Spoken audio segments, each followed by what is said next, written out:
Yeah. Thank you. Want to walk it slow?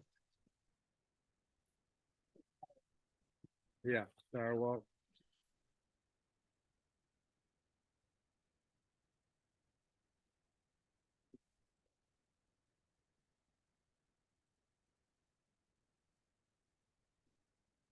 Well, game week, obviously, and we're excited to have an opportunity to get over to Little Rock and play Western Carolina. Um, Kerwin and Cade Bell do a wonderful job with that team offensively. I think they set records last year in touchdown passes, records for total offense. A lot of bubbles, a lot of things that are concerning to us that we've been practicing on now. Going in today will be day 4 for Western. Defensively, have some really good pass rushers, good edge, good defensive ends. Guys in the back who can run. Offensively, I forgot to mention their wideouts and their running back. Very, very explosive guys. Starting to have our work cut out for us. Always first games are scary because of the unknown about the opponent, unknown this year about our own team. But we're really excited to get over there and play a fine Western Carolina team.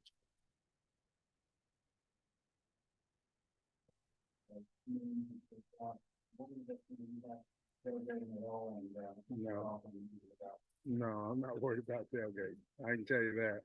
That's going to make people mad, but I don't care. We're trying to do what's best for our team, what's best for the fans. We're trying to. I would imagine tailgating if you're 3 hours before at 9 o'clock when it's maybe 80 something degrees versus 96 or 95 or whatever it would be if you started at noon. I would think it'd be better for the fans. Trey, we played 5 of our first 8 games on the road. And so when the heat came out, there was a decision to make whether you're going to move it forward or move it backwards. Well, moving it backwards, if it starts at 6 or 7, you're going to get the team home at 1:30 or 2:30 in the morning versus 7:30. We don't have a break till after week 8.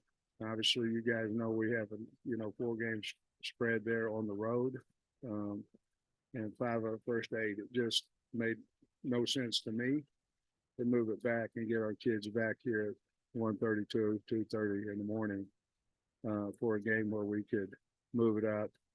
Tailgating should be cooler. The game should be cooler. And as you well know, if the game starts at 6, you're out there at 4 o'clock and it's 96 degrees out there for tailgaters, pre-game, hog walk, all those things. I just thought it was the smartest thing for us. Once the heat became a factor to move it up for the safety of our kids and for our fans. I wonder if you could comment on the captain selection. 2 defensive ends, a kicker. You don't see 6 often. Just the decision to go with 6 and just on the guys that were selected. Yeah, the team selected them. We don't have any influence on them. We're not in the locker room with them. We're not with them every day outside of football. The weight room, how they work, the accountability. So there was a few that were certainly high in votes, a couple. And then the rest of the guys were all about the same. And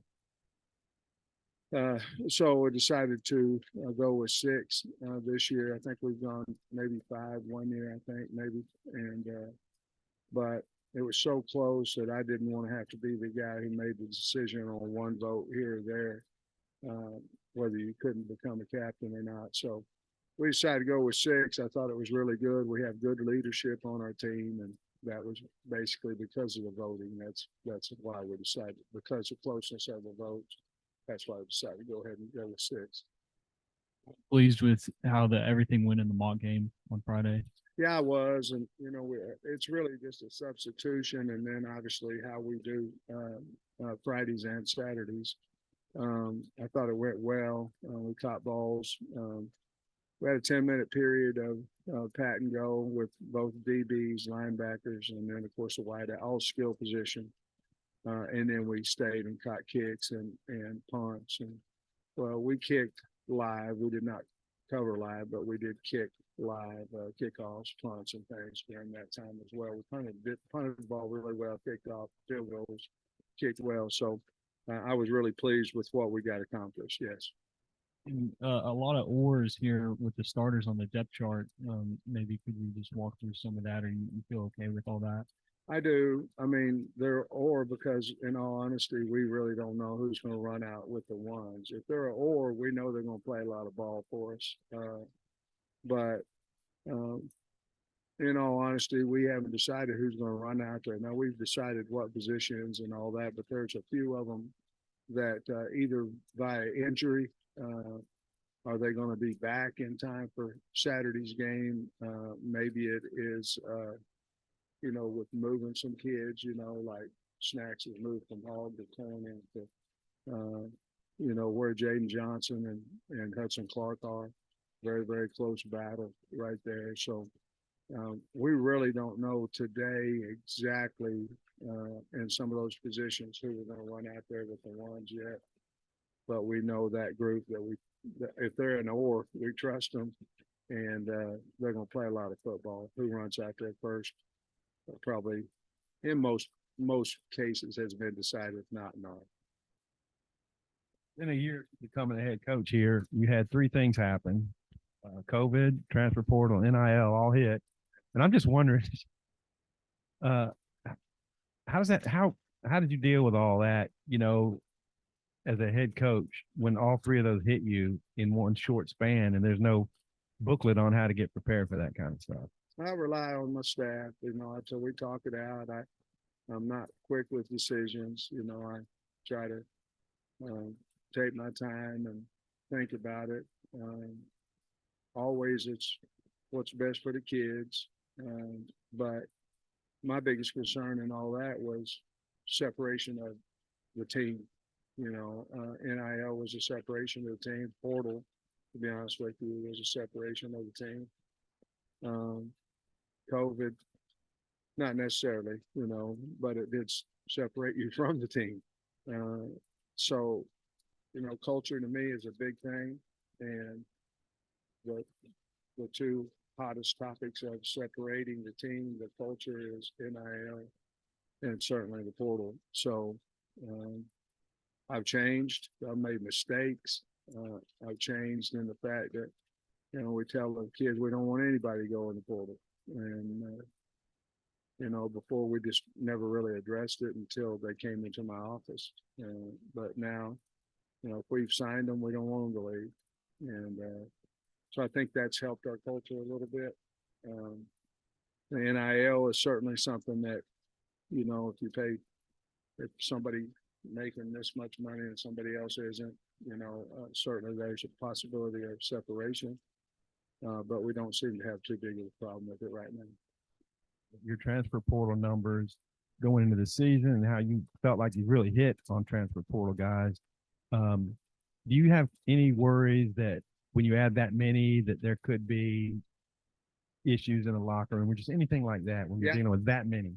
Yeah, I do, except for at our place, they have to earn everything they get. They're just a part of the team, and they're like everybody else. So, I think not that Jaden Hazelwood didn't deserve to start for us.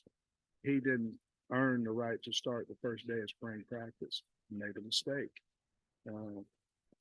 So I try to learn from those things, and I think as long as the kids are earning what they get, I think the entire team's fine with it. But I made that mistake, and I love Hazelwood. It's not his fault. We put him with the ones the first day, and that was a mistake. Coach, I saw where Chris Paul and Jaheim Thomas are as ordeal. Is that because Chris has missed so much time with the injury? Yeah, he's been hurt. It could be, in all honesty, it could be Thomas and Crook out there, when we run out there. Oh, excuse me, Thomas and Pooh. I just don't know for sure who will run out there first, but those three will play a lot of ball for us on Saturday. Compared Rocket and KJ to Alex and Brandon, but does this team, other than maybe the experience of the offensive line, remind you a lot of that 2015 team? Well, we had good wideouts then, and I think we're pretty good there. Had backs. Yeah, I guess if you looking at it offensively, I do think I walked by a huddle. You know what a huddle is. We don't. Nobody does anymore, but it's where they, 11 guys get around. They talk. Um, I think 7 or 9. I can't remember that were in that huddle. It's a picture of that team, 15 team, played in the NFL. I'm not talking about scout team. I'm talking about they got on an active roster, pretty dang good, and probably reasonably pretty good, offensively. I don't know if it's 13, 14, 15. I'm gonna say it was 15. The pitcher, I think it was, because Denver was in there. So, but yeah, I think if you look at it that way, they played well together. That group played really well together. Hopefully, our team will do the same. Your jukebox is getting a good workout the last week or so. I know you're happy about that. Say again. The jukebox is getting a good workout Oh, lately. man. I know you're happy about that. Yeah, be happy. Yeah, I can't. I don't know what to say, but yeah, it's been a good few days there.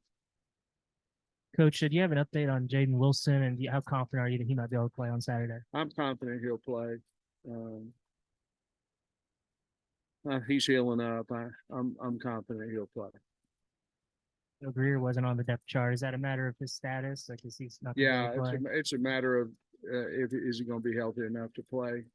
He did practice on Saturday, not necessarily physically, but he was out there in some 7-on-7 doing some things. So we'll see how he comes around today, tomorrow. You got to get going, and it's not his fault. But I mean, if he gets healthy, obviously he'll have some type of role on Saturday. But we just don't know yet right now whether he'll be healthy enough to play or not.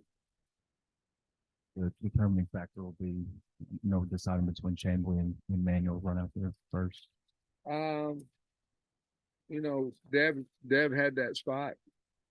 He just he's been beat up just a little bit. We haven't got him quite back to full speed. It just depends, I think, on how long it goes before he can go full speed.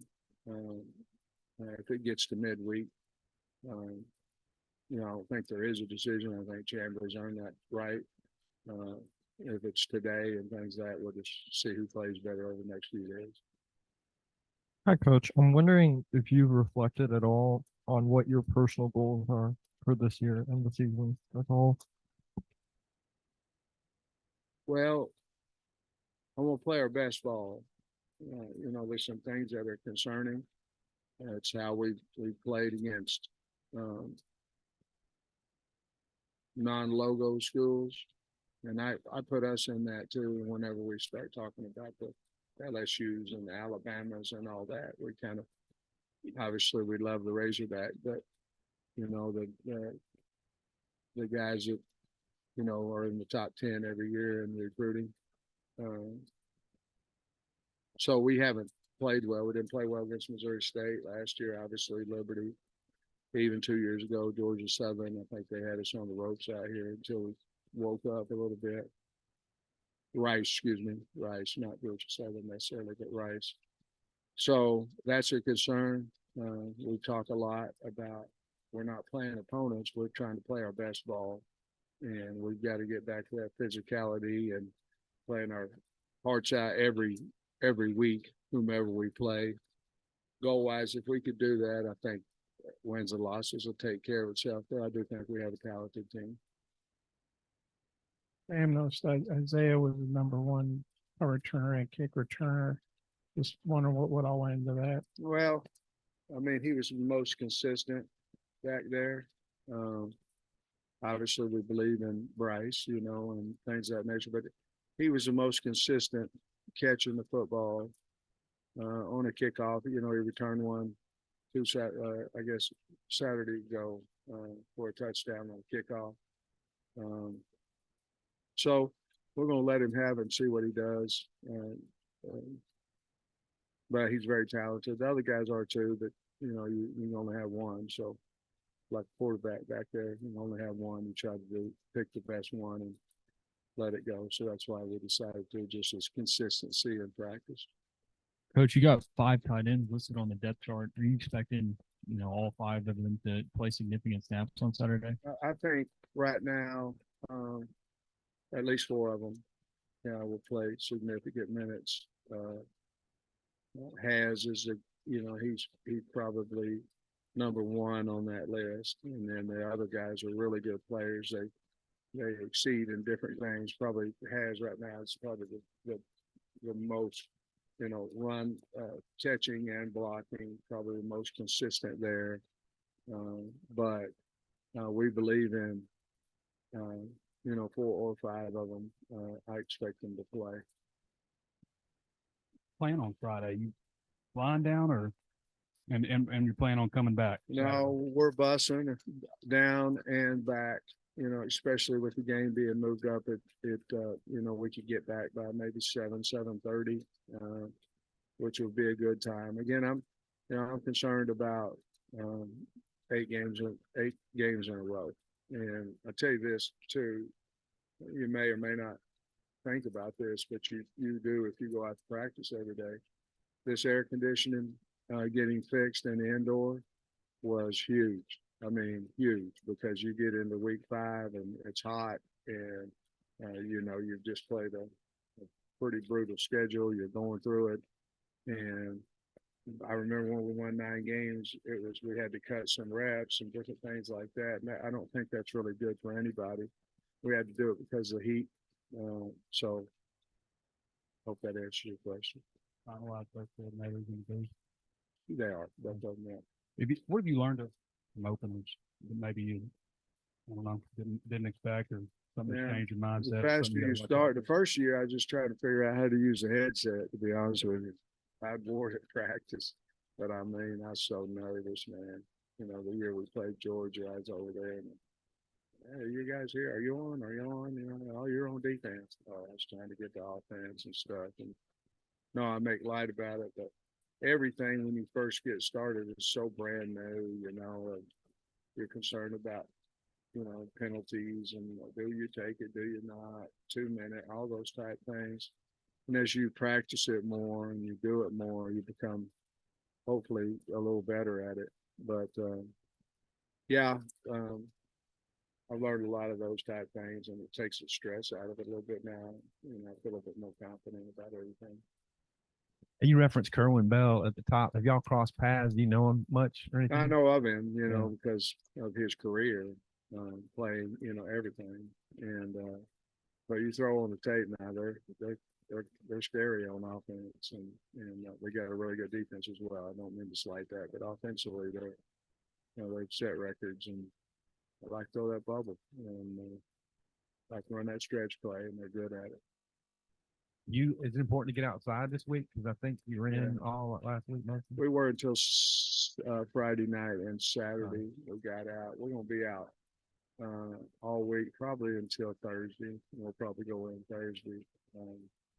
But other than that, I think with the weather how it's been, I think we can get outside. We need to. They're veteran returning guys, and have they added a lot through the portal too? From what I understand, I think they've added about 6 in the portal, a couple of D tackles. I think they're from Akron. There's a kid named Micah Nelson. He's a boundary end. That's a really good player. He's number 9. He's a really good player. They got a nickel. That's a good player. Defensively, they've got a couple of. They got a free safety that's returning. They got 6 starters coming on defense and 6 on offense. Offensively, they're talented at the skill. Like I talked about, the running back. 9 played. I don't know, maybe the last 8 or 9 games last year for them. They had another guy, and he got hurt, I believe, but then 9 came in, and I think they won their last 3 games, all really close games, did a good job in 2 minutes. And then they're pretty big on the O-line. They probably average about 305 on the O-line. And so 2 tight ends. One of them they use a little bit more for blocking. The other 11 they use for catching. But, really good team. Got a good field goal kicker. And, good football team. Sam, I know you can't talk specifics with recruiting, but the last 2 guys you've landed are really, really young kids. Yeah. Do you think that's going to maybe become more of a trend with recruiting younger guys, or is it kind of a situational type thing with recruits? I don't really know, what would that be? Yeah, I mean, they're young, aren't they? I don't really know, you're so much further ahead in recruiting now than you've ever been. I mean, it's just like the second signing date. I don't know. We have to look at that. 50% of the people probably don't sign anybody the second signing date. Maybe they do one or two. So it's over. Remember why we used to have the celebrations and all that, the first Wednesday in February and all that. And, we didn't sign a player, last year. So I think everything pushing up, you'll start seeing that 2 and 3 years ahead, guys trying to solidify their spot, especially if they were able to go around the country and see what they like. And then I guess a lot of it has to do with stability of coaches and things of that nature, if you can sell that. Wait. I'm sorry. I've got one. I'm sorry. What's the coach's biggest apprehension going into the season opening game? And I think I answered that one I think Trey, you asked that one. So. The games went, I think, 3 hours and 40 minutes. I noticed on Saturday, I think there's supposed to be 12 to 15 fewer plays. Have you all talked about how that might affect your game management? You look at it different ways. Everybody's got an opinion, and this is a fact. Well, no, it ain't a fact. It's just what they think is fact, but if you ask our officials, and they're going to say that it's going to cost 3 to 4 seconds on an inbound after a first down inbound, 3 or 4 seconds. So, other than that, I don't know what'll change, but no, we haven't too much. We obviously have talked to the team about it, but as far as shorten the game, I don't know that we've talked about that. Thank you, guys. Go Hogs.